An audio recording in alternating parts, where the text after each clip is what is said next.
C'est parti mon gars, aujourd'hui on va parler de développement personnel et de manga. C'est quoi la différence entre les deux? Pourquoi tout le temps je j'allie le manga et le développement personnel? C'est quoi les similitudes et c'est quoi leur relation? Pourquoi tout le temps j'en parle?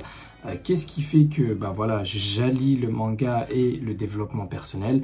Je vais en parler dans cette vidéo, donc let's go. Juste avant qu'on commence, je te rappelle que tu as un cadeau spécial à récupérer dans la description. C'est un cadeau qui va te permettre d'évoluer, peu importe c'est quoi ton objectif, d'évoluer dans ta vie, dans ta carrière, dans ton business. Voilà, aujourd'hui le développement personnel prend une part très importante si tu veux réussir dans la vie.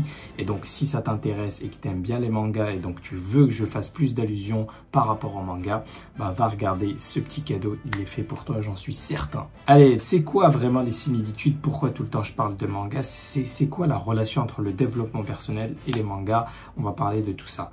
Donc premièrement pour moi, quand je parle de manga, alors je fais un raccourci très rapide. En fait, les mangas, comme tu le sais, il y a énormément de genres, il y a énormément de catégories, de sous-catégories, de sous-sous-sous-sous-catégories. Voilà, l'industrie du manga, c'est énorme. Moi, quand je parle de manga, en général, je parle de shonen et parfois de seinen. Mais voilà, le shonen, c'est vraiment ça où il va y avoir, enfin, c'est vraiment le genre où il va y avoir le plus de similitudes avec le développement personnel. Pourquoi?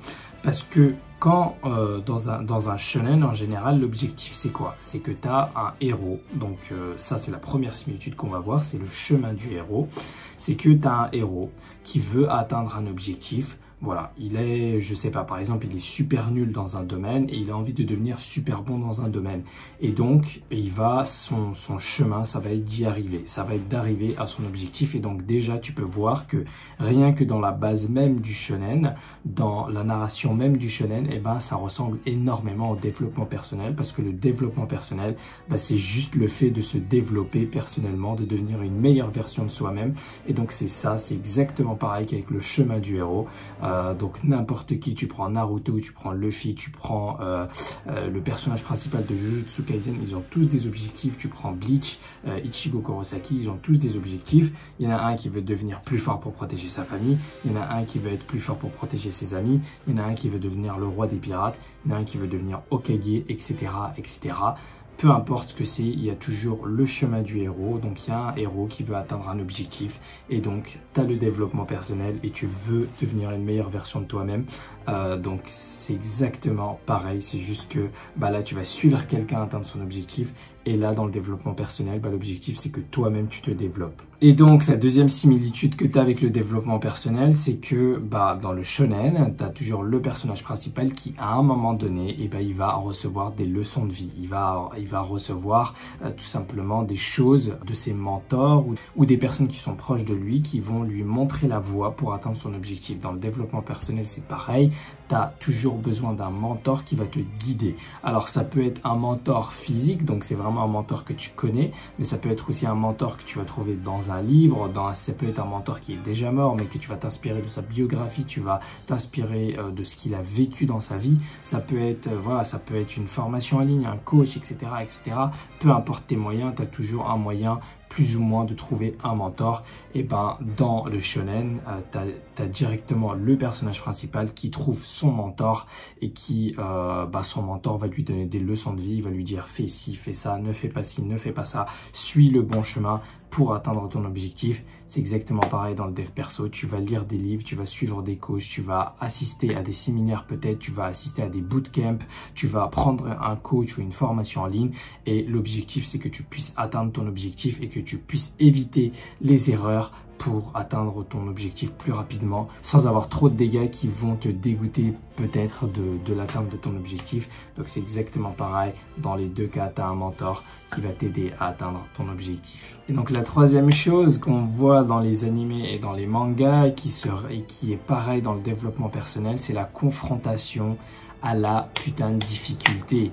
Donc tu le sais très bien, dans les animés, dans les mangas, tout le temps le personnage principal, et ben, il va avoir à un moment donné à affronter des difficultés, il va avoir à un moment donné soit à réussir une épreuve, soit à gagner un tournoi, soit à se battre contre des méchants. Enfin, tout ça, c'est des difficultés qui vont se trouver sur son chemin et il va devoir les résoudre, soit en battant son adversaire, soit en réussissant l'épreuve, soit en gagnant le tournoi, peu importe, mais il aura toujours des difficultés parce que ça fait partie du processus pour atteindre son objectif. Et donc dans le développement personnel, c'est exactement la même chose qu'on voit, c'est que ok, tu as ton goal. En fait, faut vraiment le voir comme si le manga, tu vois quelqu'un réaliser son objectif, et dans le développement personnel, bah, c'est pareil, sauf que là, cette fois-ci, c'est toi. Donc tu peux t'inspirer de ce que tu regardes pour l'appliquer pour toi. C'est exactement comme ça que ça se passe. Et donc, comme je disais, dans le développement personnel, c'est pareil. Pour atteindre ton objectif, tu auras forcément, à un moment donné, des problématiques à résoudre. Tu auras peut-être des adversaires à battre. Si, par exemple,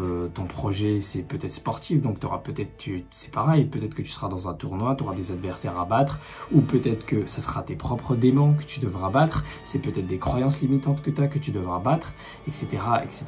Et donc, c'est exactement la même chose. Tu as des difficultés, il faut les résoudre. Et il n'y a pas le choix si tu veux atteindre ton objectif, si tu veux atteindre le sommet, ton goal ultime. La quatrième chose, c'est les valeurs. Donc, dans les animés et dans les mangas, c'est bourré de valeurs qui vont aider le personnage principal à atteindre son objectif. Alors, ces valeurs, parfois, elles lui sont données par ses mentors, parfois c'est lui-même le personnage principal qui l'a à la naissance, et parfois c'est des valeurs qu'il va prendre en cours de chemin et qui vont l'aider justement à atteindre son objectif. Et ces valeurs-là, c'est des choses très très importantes qui toi aussi vont t'aider pour atteindre ton objectif. Et c'est pour ça que parfois regarder des mangas et des animés, c'est soit bien pour prendre ces nouvelles valeurs, soit c'est bien pour se rafraîchir la mémoire, de savoir exactement pourquoi tu fais ce que tu fais, parce que ces valeurs-là, c'est vraiment des choses qui vont en général t'aider à aller plus loin dans ta vie, à aller plus loin dans l'atteinte de tes objectifs. Et après, on arrive à la dernière chose qui est tout simplement l'inspiration et la motivation. C'est une des sources principales d'inspiration et de motivation pour moi, je trouve, les mangas. Parce que dans les mangas, tu vas toujours voir le personnage principal, comme j'ai dit, évoluer. Et après, ça va te donner un boost de motivation, un boost de courage, etc. pour faire la même chose de ton propre côté pour tes projets, tout simplement. Donc là, tu vas voir le personnage principal, il va se la donner, il va affronter des difficultés, il va battre des méchants, etc., etc.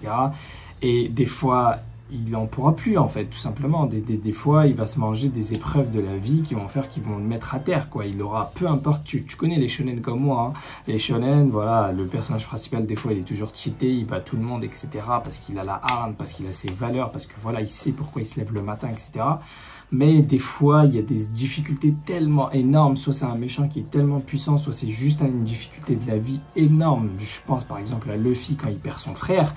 C'est une difficulté mais incroyable à ce moment-là, même s'il a confiance en lui, même s'il est fort, même s'il a plein d'amis, même s'il a plein de relations surpuissantes à ce moment-là, il a perdu son frère, quoi. C'était une des raisons pour lesquelles il s'était lancé en tant que pirate. Ils avaient décidé tous ensemble de devenir pirates, lui, son frère et Sabo, et il a perdu son frère. Et donc là, tu peux t'imaginer le désespoir et la haine, c'est de la tristesse plutôt dans laquelle il se situe.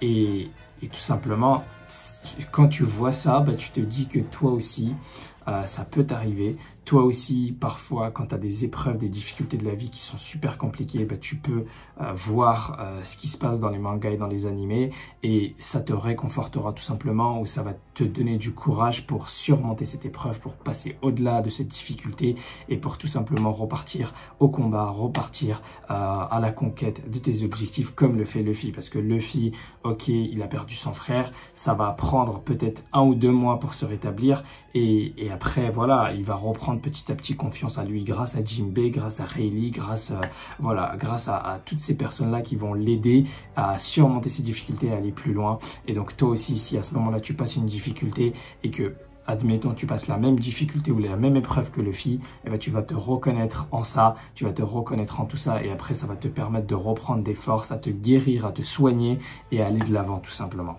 Donc comme tu vois, les animés, les mangas, il y a plein de choses à dire, hein. Là, je t'ai résumé tout ça comme j'ai pu, mais il y a énormément de choses et c'est pour ça que j'ai créé cette chaîne. C'est pour déjà prendre un angle différent, tu vois, parce que tout le monde parle de développement personnel, mais personne ne parle forcément de développement personnel et de manga. Donc c'est l'angle que j'ai choisi parce que déjà, ça me fait kiffer.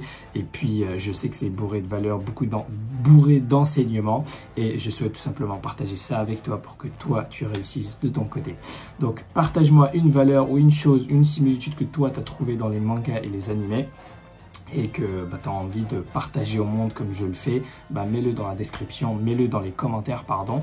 Et puis voilà, moi je te rappelle que tu as ton cadeau à récupérer dans la description, ne l'oublie surtout pas parce que je suis sûr que tu vas l'apprécier et qu'il va t'aider. Et puis moi je te dis ciao, abonne-toi, like, tout ça, comment tu connais. Allez, on se dit à la prochaine.